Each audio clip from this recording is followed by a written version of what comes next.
Hey everybody, this is Rob, and this week on RB&D Reviews, Ryan Gosling works on cars by day and drives getaway cars by night in the movie Drive.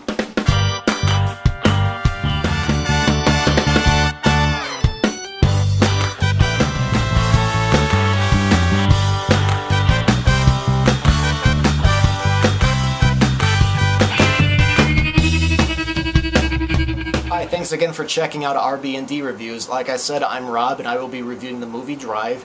And I'll be honest with you, I almost didn't go see this movie because from the trailers, the movie just didn't really look appealing to me and it wasn't doing very well at the box office. So I was kind of questioning whether it was worth my time and my hard-earned money to go see this movie. But after the movie came out, the film began to have sort of a very strong following with people talking about it.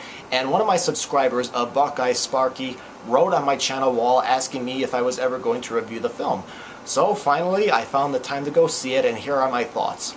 Now, Ryan Gosling plays the driver, a stuntman for the movies, a car mechanic at a garage, and in his spare time, he drives the getaway car for robberies. It seems he feels that he's living a rather boring life when he's not doing any of those things, doing something dangerous. It gives him a thrill and he really lives for it.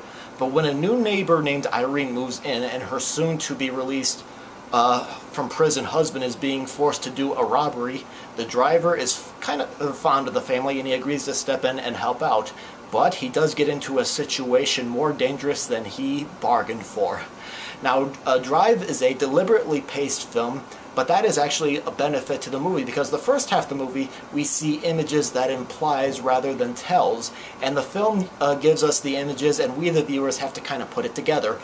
We get to observe the driver's life and see him get very close to his neighbor, who was played by Carey Mulligan, and I thought she was kind of miscast in the part. I've seen her in other films like in Education. I felt like this movie didn't really show off what she could do.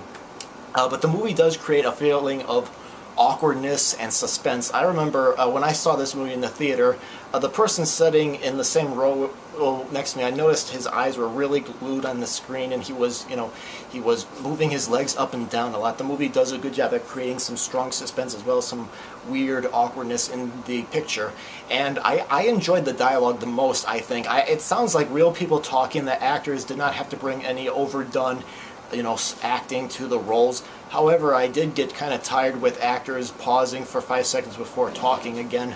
Obviously, if the movie did go into the wrong hands with the director, the movie would have had, music video style editing and a lot of shouting and swearing, and I like that this movie didn't quite go that route. I mean, the film does have sort of like Quentin Tarantino-like violence in the second half, which I think I kind of enjoyed a little bit more of.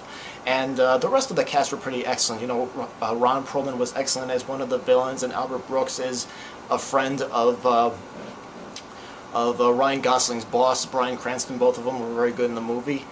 And this movie has been out for a few weeks, and it might be getting pulled from your local movie theater.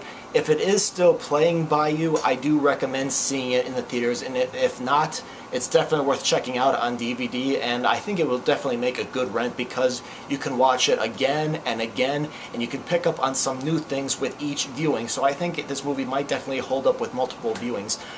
So if you do go see Drive, this movie is not like Transformers or the Fast and Furious movie where there's a lot of fast action and a lot of car chases. I mean, there's a couple, but nothing, too extravagant. So please don't do what this woman I read did and try to sue the movie studio for not making a Fast and Furious style movie. And please don't do what this other guy I read who went to see Drive and he threw a hot dog at Tiger Woods. No, it's definitely not, Fast 5, but I definitely enjoyed the movie, and I think it's definitely worth checking out. It's definitely a different kind of movie, but like I said, it's not a fast-paced action movie.